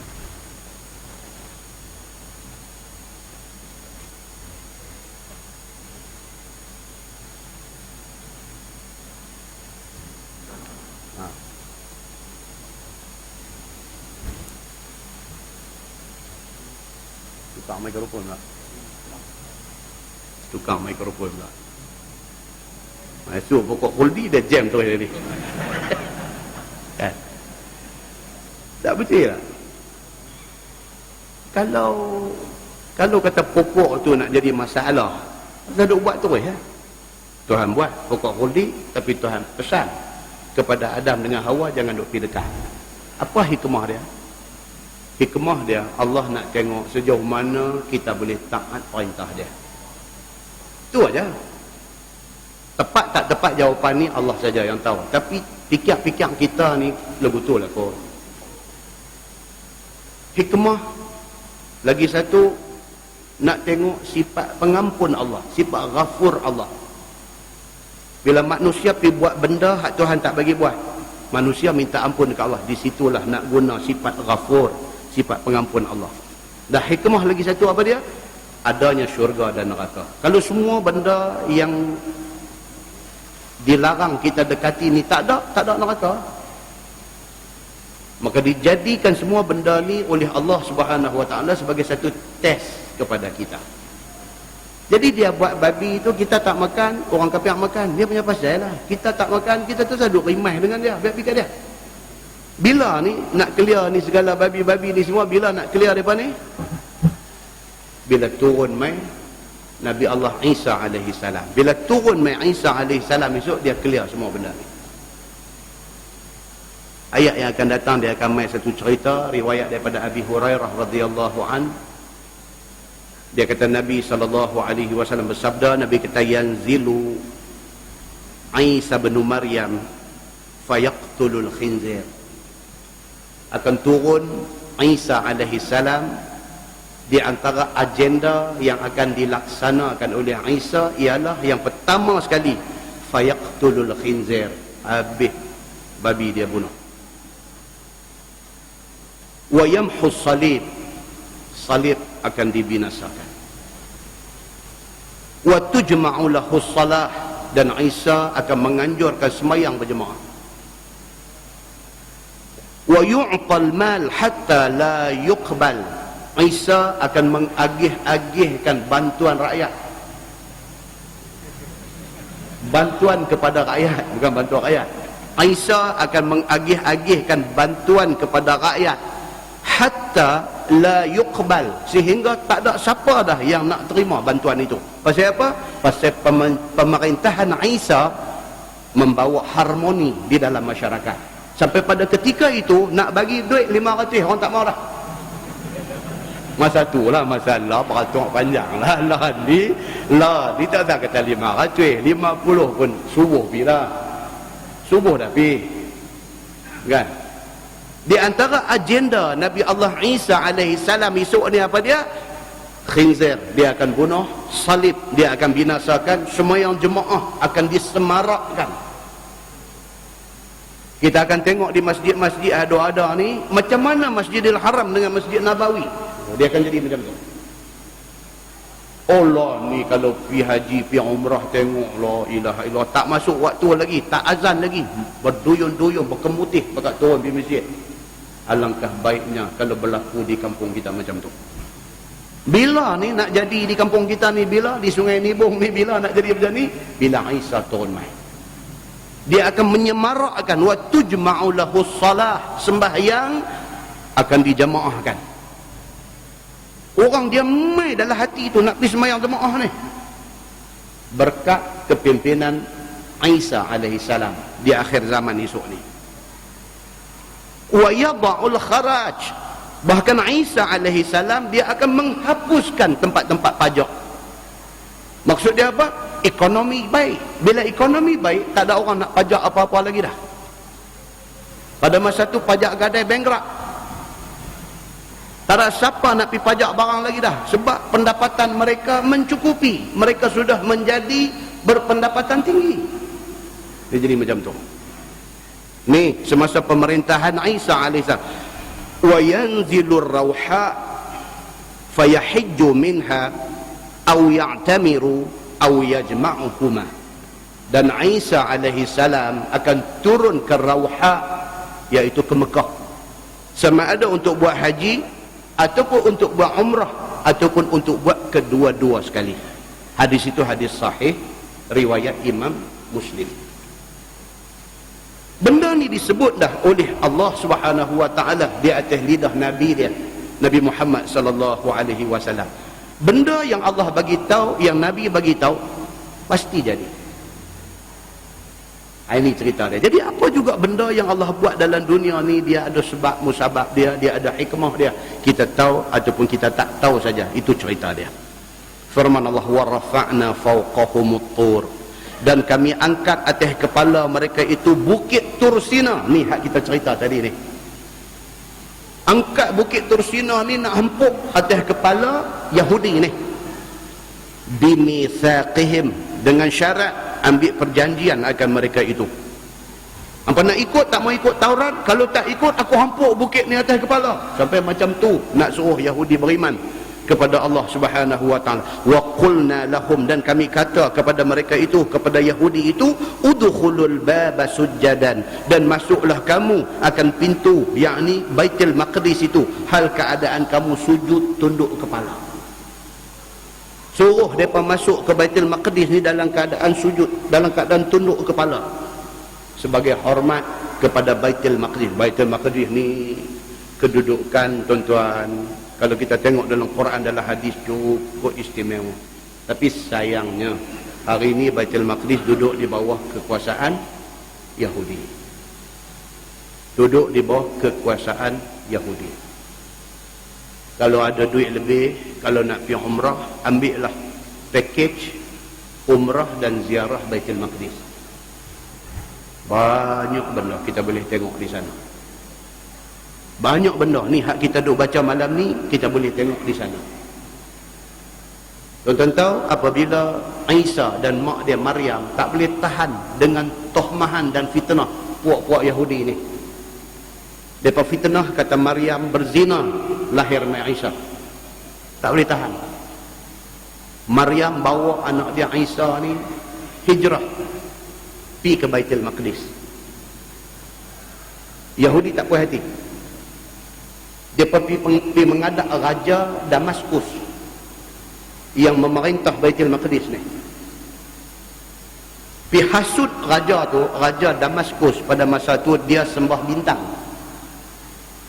Dia kafir sembah bintang. Dia pergi hasut dia pergi kata dekat dia, ni sudah masuk dalam negeri hang satu orang yang nak buat kacau, pecah belah masyarakat hang. Nama dia Isa. Raja Damaskus bila dengar kata orang nak main, nak buat kacau negeri dia tentu tak boleh terima. Maka raja memerintahkan gubernur Baitul Maqdis yang duk jaga Baitul Maqdis ni, pergi cari ni orang yang baru mai ke tempat ni, nama dia Isa, dia mai dengan mak dia.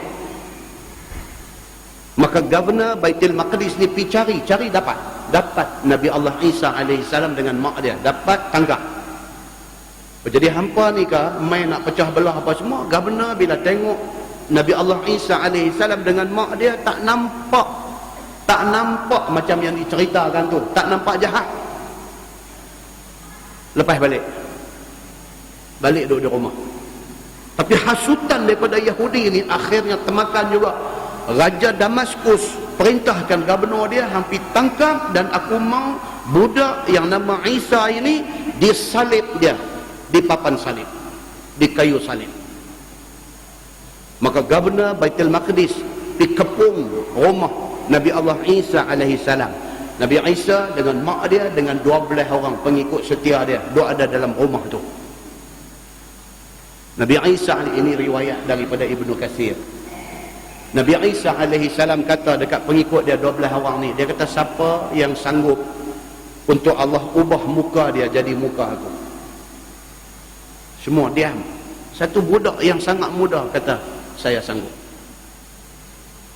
Nabi Isa tengok dia, Nabi Isa kata, hang muda sangat, tak usahlah orang lain. Hak lain setengah tunduk. Nabi Isa tanya lagi, tak ada respon. Akhirnya Nabi Isa kata dekat budak muda ni, Nabi Isa kata apa kat dia? Kalau begitu engkaulah yang akan diubah muka menjadi muka aku. Dengan kehendak Allah Subhanahu wa taala, atap rumah tempat dia duduk terbuka dan Isa diangkat ke langit. Isa diangkat ke langit. Ini riwayat di dalam Ibnu Katsir. Serentak dengan itu, budak ni tadi muka dia berubah jadi muka Isa alaihi salam. Bila puak gubernur Baitul Maqdis rempuh masuk, dia pegang budak ni, dan dialah yang berakhir di palang salib itu. Dan keterangan ini ada disebut di dalam Quran ayat yang akan datang.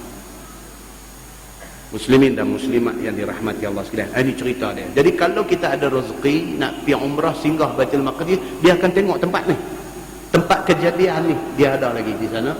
Dan tempat Maryam meninggal dunia ada lagi di sana. Kita boleh tengok tempat-tempat ni semua. Kebaikan kita duduk di masjid mengaji tafsir Quran tentang benda ni ialah apabila kita ada rezeki sampai di sana, Kita match balik hak kita duk mengaji dengan hak kita duk tengok tu. Dia match balik satu impact keimanan nanti mai kat kita. Bila kita tengok tu, kita sangkut balik dengan hak kita duk mengaji ni. Subhanallah kata. Hak ni lah yang aku dengar dalam tafsir surah An-Nisa itu. Di sini tempat dia. Kita boleh tengok semua. Tuan-tuan, itu sebab Allah kata apa? Fasiru fil ardi, maka berjalan hampa di atas muka bumi nak pergi tengok tempat-tempat macam ni supaya impact keimanan ke jiwa kita tu menyebabkan kita makin yakin dengan agama yang kita pegang hari ini. Muslimin dan muslimat yang dirahmati Allah sekalian, bila Allah perintahkan mereka masuk ke pintu Baitul Maqdis dalam keadaan sujud, dalam tafsir kata apa? Mereka tak ikut lagu perintah Allah, mereka masuk merangkak. Ni yang kata Yahudi ni, orang suruh A, dia pergi buat B. Orang kata hitam, dia kata putih. Dia tak akan buat hak Tuhan suruh tu. Dia akan buat lagu lain. Wa qulna lahum la ta'du fi sabti, dan kami kata kepada Yahudi, jangan kamu langgar hukum, yakni ambil ikan pada hari Sabtu, kerana itu ditegang. Hari mulia orang Islam hari apa? Jumaat. Hari mulia orang Nasrani hari apa? Hari Ahad. Hari mulia orang Yahudi hari apa? Hari Sabtu. Ni hari-hari kemuliaan bagi macam tu. Jadi Allah kata kepada Yahudi, hari Sabtu hari kemuliaan hamba, jangan pergi duk turun duk tangkap ikan pada hari itu. Okey, depa tak turun tangkap ikan, depa turun pergi pukat ikan. Hari Ahad baru depa angkat pukat tu. Ni yang kata Yahudi ni. Boleh percaya ke kat depa ni, tuan-tuan? Quran cerita ni cukup dah, cukup banyak dah. Mereka ni tak boleh percaya. Wa akhazna minhum mitsaqan ghalidha, dan kami ambil daripada mereka itu akan perjanjian yang kukuh. Bukit Tursina angkat duk terapung-apung di atas, nak ampuk atas kepala. Tuhan paksa mereka suruh terima perjanjian yang ada dalam kandungan Taurat. Mereka terima. Pasal apa? Pasal mereka yakin bukit tu akan hempap mereka kalau mereka tak beriman. Fabima naqdihim mitsaqahum wa kufrihim bi ayatillah wa qatlihimul anbiya bighairi haqq wa qawlihim qulubuna ghulf, maka dengan sebab membinasa mereka itu, yakni Yahudi akan janji mereka itu, dan kufur mereka itu dengan segala ayat Allah, dan membunuh mereka akan nabi-nabi dengan tidak sebenar, dan dengan sebab kata mereka itu kepada Nabi Muhammad, hati kami tertutup daripada ikut kamu. Mereka jawab kat Nabi Muhammad, bila Nabi Muhammad ajak mereka beriman, mereka kata wa qulubuna ghulf, sorry lah hantu saduk harap kami beriman sebab hati kami tidak ada ruang untuk beriman kepada kamu. Hati kami ghulfun, tertutup. Mereka jawab lagu tu. Maksudnya apa? Juah dengan Nabi. Begitu. Firman Allah, bal taba Allahu 'alaiha bi kufrihim fala yu'minuna illa qalila, tetapi telah menutup Allah akan hati mereka itu dengan sebab kufur mereka itu. Bukan hati depa tutup daripada ikut Nabi, dah. Sebenarnya depa ni memang telah dibutakan hati oleh Allah Subhanahu wa taala. Maka tidak beriman mereka itu melainkan sikit, seperti Abdullah bin Salam dan sahabatnya. Daripada ramai Yahudi itu, hak beriman ni sikit diketuai oleh Abdullah bin Salam. Orang kuat mereka, tinggal agama mereka, ikut Nabi sallallahu alaihi wasallam. Wa bi kufrihim wa qawlihim ala Maryam buhtanan azimah wa qawlihim inna qatalna al-masiha Isa bin Maryam Rasulullah, dan dengan sebab kufur mereka dan kata mereka atas Siti Maryam itu perkataan dusta yang besar, iaitu mereka tuduh Maryam berzina. Ni Yahudi ini mereka tuduh Maryam berzina, dan kata mereka bahawasanya kami dah bunuh Isa anak Maryam Rasulullah itu. Mereka juah, mereka kata kami dah berjaya menghasut Raja Damaskus dan Gubernur pi kepung, dan yang kena salib mati itu Isa. Pasal Pak Isa kena, kami yang mengatur rencana sehingga Isa mati di palang salib. Ini Yahudi kata. Mereka kata mereka berjaya buat benda tu, maka telah kami azab mereka dengan neraka. Tuhan kata semua tu tak betul. Mereka kata Maryam berzina, tak betul. Mereka kata Isa mereka berjaya bunuh, tak betul. Semua mereka kata tak betul, melainkan mereka terpedaya dengan diri mereka sendiri. Firman Allah Subhanahu wa taala, wa ma qataluhu wa ma salabuhu walakin syubbiha lahum. Firman Allah, tiada membunuh mereka akan Isa dan tiada sula mereka akan dia, tetapi telah diserupa bagi mereka itu, yakni yang dibunuh dan disula itu rupa Isa, iaitu kawan mereka itu juga. Dalam Quran kata, yang mati, yang muka nampak macam muka Isa itu bukan Isa, itu orang yang diserupakan mukanya dengan Isa. Siapa kata ni? Allah kata dalam Quran benda ni. Maka zan mereka itu bahawa itu Isa. Depa ni pun bukan depa yakin kata yang mati itu Isa, cuma depa rasa macam Isa. Macam mana Amerika tak apa yakin kata yang mati itu Usamah bin Laden, tak yakin, cuma berasa macam Usamah kot, lagu tu aja, tak apa nak yakin, rasa macam dia, tapi itu dia tak sambung, rasa macam dia tapi lagu tu. Macam itulah Yahudi. Betul ke bila orang tanya, betul ke yang mati disalib tu Isa? Rasa-rasa macam dia tapi macam tu juga jawab, tak confident. Maka dia guna di sini apa dia? Zon mereka itu. Zon maksudnya lebih daripada syak sikit. Kalau dalam bahasa orang putih dia kata probably. Probably. Kalau maybe 50% aja. Probably maksudnya 75%. Tak yakin lagi. Tapi mereka rasa mungkin betul Isa. Kalau dalam tafsir Ibnu Katsir dia main lagi cerita panjang. Dia kata kawan yang mati ini muka memang Isa, tapi badan bukan badan Isa. Dia duk main macam tu. Dia nak main superimpose. Dia nak main superimpose punya cerita. Ni dia muka memang confirm muka Isa. Badan ni bukan badan Isa. Kita duk kenal Isa ni bukan badan macam ni. Ini dagu satu macam. Dalam Ibnu Katsir dia main cerita macam tu. Okey, maknanya apa? Apa yang Quran cerita ni betul. Itu bukan Isa.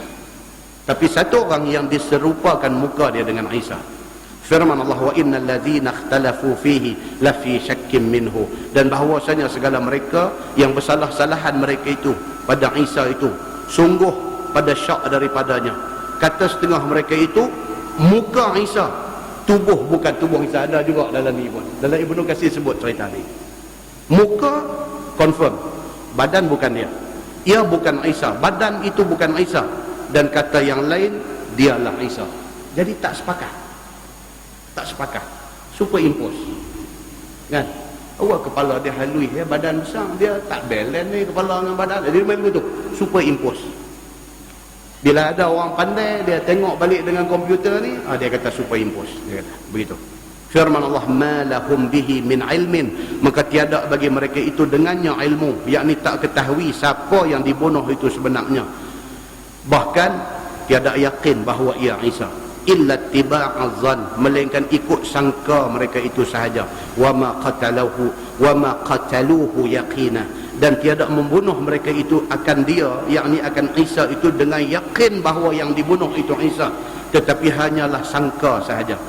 Bal rafa'ahu Allahu ilaihi, tetapi ni Quran kata, tetapi telah mengangkat akan Isa oleh Allah kepadanya. Ni Quran bagi tahu yang mati itu bukan Isa. Isa diangkat ke sisi Allah, maka jadi ia insiyan malakiyan ardiyan samawiyan. Artinya dia manusia bersifat malaikat, bumi dan langit. Orang Arab kata begitu. Isa tetap manusia, tapi bila diangkat dia ke satu tempat yang dikehendaki Allah, Isa tidak makan, tidak minum macam malaikat. Dia abang siap dah. Sebab takut saat lagi orang kata, tapi Isa siapa duk bagi makan kat dia? Dia duk makan apa? Nasi adakah? Ditanya, tempat hak dia duk ni pokok korma tumbuh adakah? Dia duk tanya soalan macam ni pun kacau. Maka dia habaq siap-siap awal dah, Isa ni jadi macam mana? Manusia, tetapi dia dah jadi bersifat macam malaikat, tidak makan, tidak minum dalam tempoh lah ni. Sehinggalah esok dia turun mai balik untuk misi dia nak membunuh Dajjal. Dia jadi macam manusia balik. Dan sampai dia di waktu subuh dekat dengan Menara Putih. Ni dalam hadis sahih riwayat Al-Bukhari. Dia akan mai pada waktu subuh dekat Menara Putih. Dan turun Isa dalam keadaan rambutnya kelihatan basah. Dan air turun daripada ujung rambut dia seperti mutiara menitis. Dalam hadis kata. Bila dia sampai di masjid tempat dia turun tu, dekat dengan Damsyik, area Syria sana. Bila dia turun di situ, orang tengah nak sembahyang subuh. Orang yang nak mengimamkan sembahyang subuh tu, Allah bagi dekat dia kenal Nabi Isa. Hadis sebut dah, benda tak tahu bila nak jadi. Hadis sebut dah, Nabi habaq dah. Imam tu tengok dia kenal. Dalam hadis kata apa? Orang yang nak jadi imam tu pergi dekat Isa, mempersilakan Isa mengimamkan jemaah subuh pada pagi itu. Tapi Isa meminta imam itu menjadi imam, dan dia berimam dengan orang itu. Hadis sahih, tuan-tuan boleh balik rojok dalam Bukhari, Muslim ada benar ni. Lepas tu dia mulakan tugas dia, tugas last dia sebelum kiamat berlaku ke alam ini. Muslimin dan muslimat yang dirahmati Allah, kita tak tahu dah panjang umur dan tak ada nak tengok benda tu, tak tahu. Tak ada anak cucu kita, tak tahulah siapa esok. Dia tengok masa tu dia pasang balik dengan ayat Quran, hadis yang duk baca Allah ni. Masa tu yang terbit di mulut orang yang beriman pada masa tu apa dia? Subhanallah, Maha suci Allah. Benda tak tahu nak jadi bila, Nabi sebut 1400 tahun. Muslimin dan muslimat yang dirahmati Allah sekalian, firman Allah, wa in min ahlil kitabi illa la yu'minanna bihi qabla mautih. Dan tiada seorang daripada ahli kitab melainkan bahawa beriman dia dengan Nabi Isa, iaitu bahawa Isa itu Abdullah dan Rasulnya sebelum mati. Wallahu a'lam. Kita berhenti tuan-tuan. Ayat 159 surah An-Nisa. Kita berhenti tuan-tuan. Untuk makluman tuan-tuan, bukan saya tak mai setahun malam ni nak buang geram kuliah panjang, bukan. Saya duk mengajar, mata duk tengok jam. Memang sangat concern dengan masa ni. Tetapi tafsir ni dia tak boleh berhenti tengah jalan.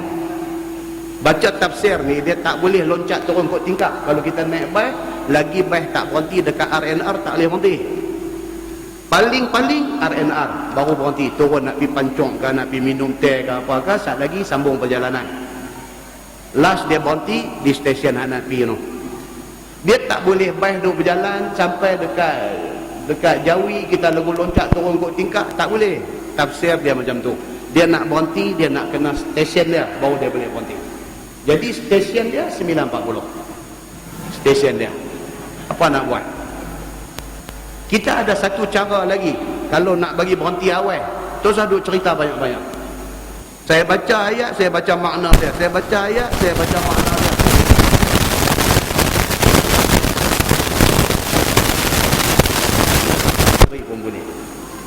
Tafsir, baca makna dia, tafsiran dia kena ada. Baru kita nampak ayat tu apa maksud dia, baru kita nampak ayat tu berkenaan dengan zaman kita hidup hari ini. Barulah matlamat belajar tafsir tercapai. Dia yang tu kan takut juga ada ibadah buta pukul 9.30 tak berhenti lagi. Perut saya tidak buta kan? Jadi memang dia cerita begitu. Jadi insya-Allah lepas ni satu tajuk yang menarik. Tajuk yang menarik lepas ni, dia akan cerita kata apa, siapa pun menjelang akhir zaman, menjelang akhir umur, menjelang akhir umur, nyawa nak keluar daripada badan, masa tu dia tahu dia betul ke dia salah. Ni ayat yang akan datang ni. Siapa pun, ayat ni dia cerita ahlul kitab. Ahlul kitab bila nyawa dia nak keluar tu, masa tu dia, Allah bagi dia nampak kata dia betul ke dia salah. Masa tu dia tahu dah apa yang dia pegang selama ni tak betul. Nih ayat yang akan datang nih. Dia kata apa? Illa la yu'minanna bihi qabla mautih. Ketika itu beriman dia sebelum nyawa terkeluar tu. Nyawa nak keluar ni, dia nampak kata dia tak betul. Dia nampak kata Islam betul. Pada ketika itu dia beriman dengan Allah, dengan Islam. Tapi dalam hadis kata apa? Iman ketika itu tidak bermanfaat lagi. Ayat ini kepada ahli kitab Yahudi, tetapi al-ibrah bi umumil lafzi, diambil pengajaran kepada semua orang. Semua kita ni masa kita hidup ni, pilihan yang kita buat betul tak betul, masa nak mati tu kita tahu. Masa nak mati tu, masa tu Allah bagi kita nampak, Allah, aku tak betul, umur dah 70, hari ni duk sakit ni, sakaratul maut. Yang kata sakaratul maut ni duk tarik nak keluar ni, masa tu kita beriman, Allah, aku silap dah. Tak ada, mati dengan 1000 penyesalan. Ayat yang akan datang dia akan huraikan cerita ni. Kita tangguh dengan tasbih kafarah dan suratul As. Subhanakallahumma wa bihamdika, asyhadu an la ilaha illa anta, astaghfiruka. إن الإنسان لفي خسر إلا الذين آمنوا وعملوا الصالحات. اللهم صل على محمد في الأولين والآخرين وسلم، ورضي الله تبارك وتعالى عن سادتنا وأصحاب سيدنا رسول الله أجمعين.